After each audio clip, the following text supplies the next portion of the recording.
update ng bayan, maasahan anumang panahon.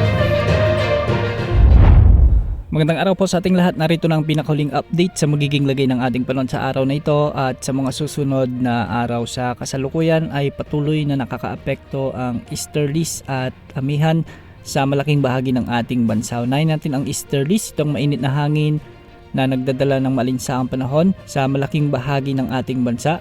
At sa ngayon ay magdadala rin ito ng maulap na kalangitan, kalat-kalat na pagulan at pagkidlat pagkulog sa buong Mindanao, sa may Eastern Visayas, sa may Palawan, Albay, Sorsogon at Masbate. Mag-ingat po dahil posible rin ang banta ng mga biglaang pagbaha o pagguho ng lupa, lalo na kung may mga umiiral na katamtaman at minsan ay malalakas na pag-ulan. Samantalang patuloy namang nakakaapekto ang malamig na amihan at magdadala ito ng bahagyang maulap hanggang sa maulap na kalangitan na may mga tsansa ng mga kalat-kalat na mahihinang pag-ulan sa Ilocos Region, Cordillera Administrative Region, Cagayan Valley at Central Luzon.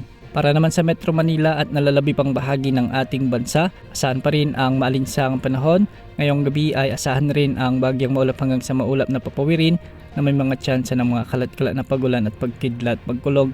Dulot pa rin ito ng easterlies. Mag-ingat pa rin po dahil posible pa rin ang banta ng mga biglaang pagbaha o pagguho ng lupa, lalo na kung may mga umiiral na severe thunderstorms. Para naman sa lagay ng mga pag-alon sa ating mga karagatan, ang mga pag-alon sa silangang bahagi ng Southern Luzon at Visayas posibleng umabot mula 1.5 hanggang 2.8 meters. Sa nalalabing karagatan naman ng bansa, posibleng umabot ang mga pag-alon hanggang 2.5 meters. Wala tayong minomonitor na LPA o bagyo ngayon na posibleng pumasok o direktang makaapekto sa ating bansa hanggang sa susunod na 5 araw. Yan muna ang latest sa lagi ng panahon. Ito po ang weather update ng bayan, maasahan anumang panahon.